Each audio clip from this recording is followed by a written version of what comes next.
Merci de nous rejoindre pour notre étude. Cette semaine, notre paracha s'ouvre sur le rassemblement des Bnei Israël par Moshe Rabbeinu au lendemain de Yom Kippour. Vayakel Moshe et kol edat Bnei Israël. Moshe fit assembler toute la communauté des enfants d'Israël. Derrière le mot Vayakel se dissimule un très grand secret. En effet, la valeur numérique de ce terme est 151, identique à celle du mot mikvé. Essayons de comprendre le lien qui unit ces deux mots et partons à la découverte de cette magnifique mitzvah du mikvé, parfois méconnue et qui recèle de tant de secrets insoupçonnés.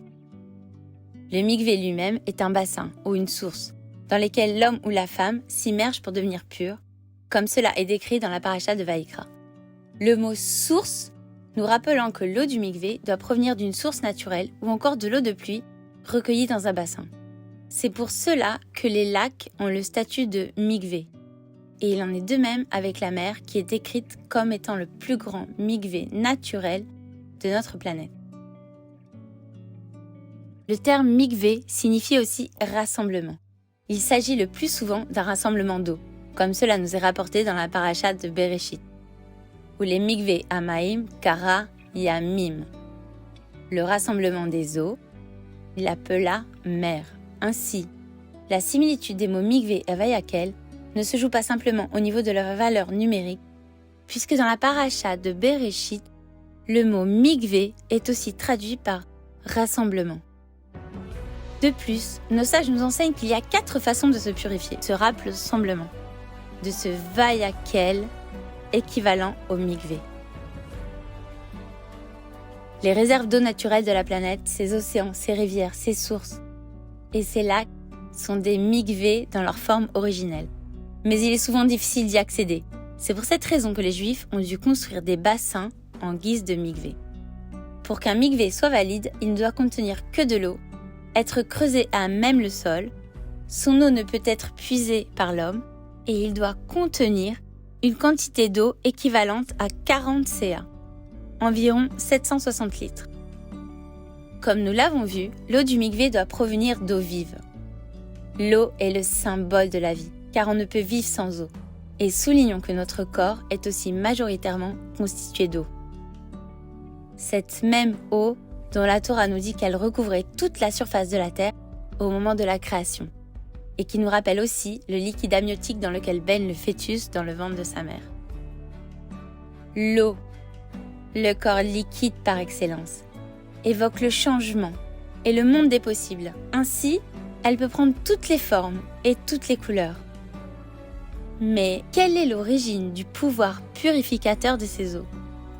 Le Rav Kaplan, dans son livre sur le mikvé, appelé les eaux d'Éden, nous fait remarquer que la Torah, dans la paracha de Bereshit, interrompt son récit de la création pour décrire un fleuve qui sortait du jardin d'Éden et se ramifiait en 4 branches. Et le Talmud nous enseigne que toutes les eaux du monde prennent leur source dans ce fleuve qui est la source spirituelle de tout élément liquide. Un midrash nous raconte que lorsque Adam fut chassé du jardin d'Éden, il fit teshuva et se trempa dans ce fleuve. Ainsi, ce mikvé est le lien qui demeure entre nous et le Gan Eden. Et chaque fois que l'on se trempe au mikvé, c'est comme si l'on fait un détour vers le Gan Eden. Le Rav Kaplan nous enseigne que si le mikvé est assimilé à la purification, il est bien plus que cela. En effet, l'immersion dans le mikvé est une véritable renaissance spirituelle.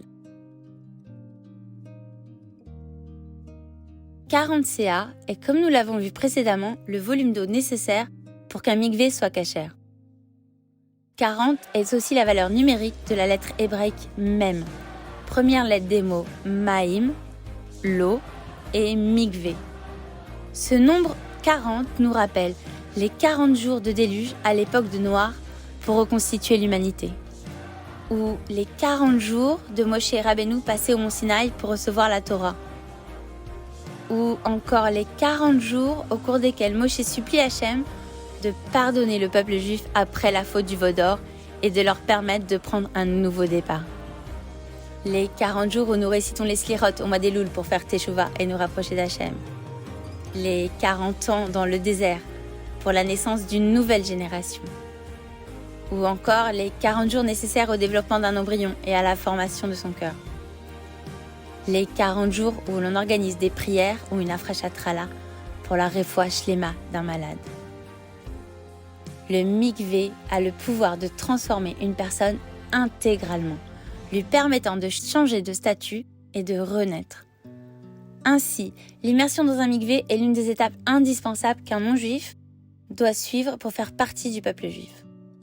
Rappelons aussi que des ustensiles de cuisine en métal ou en verre, fabriqués par un non-juif, ne pourront être utilisés qu'après avoir été trempés au mikvé.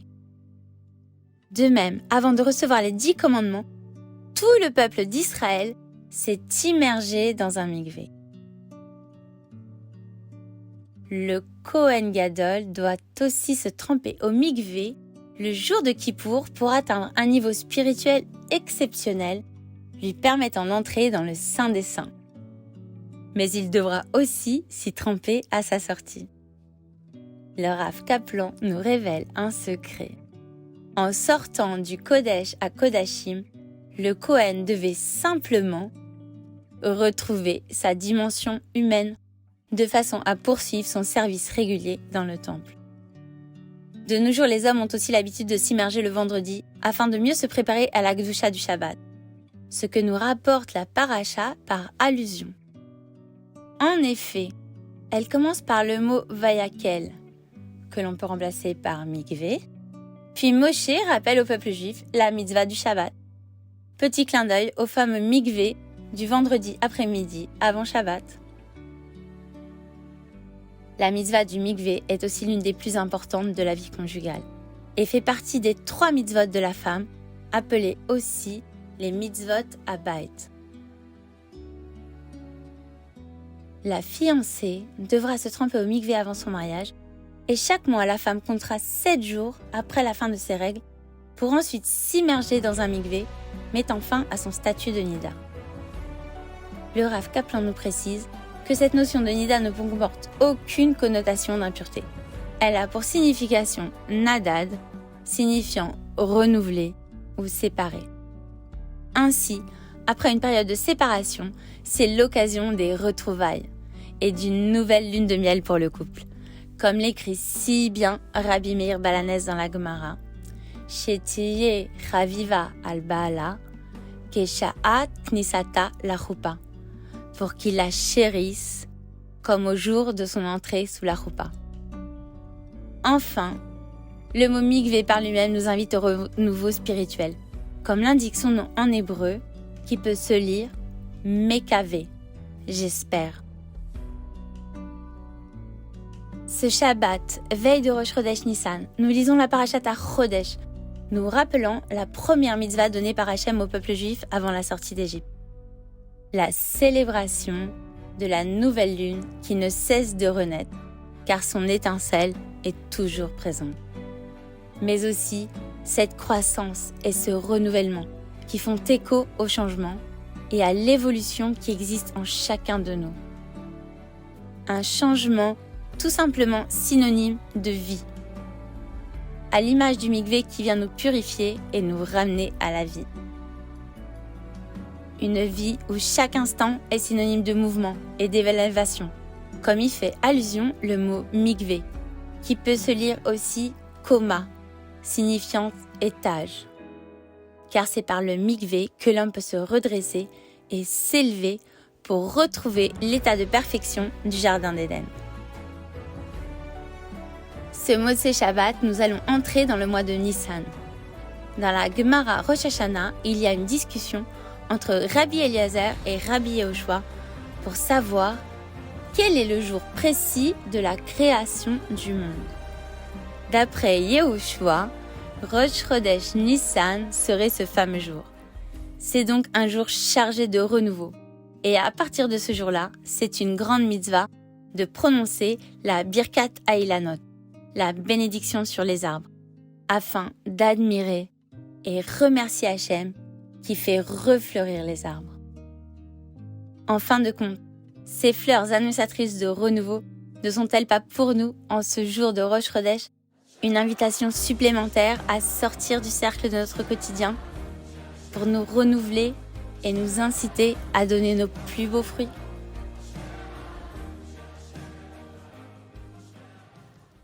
Je vous souhaite un très grand Shabbat Shalom et Chodesh Tov.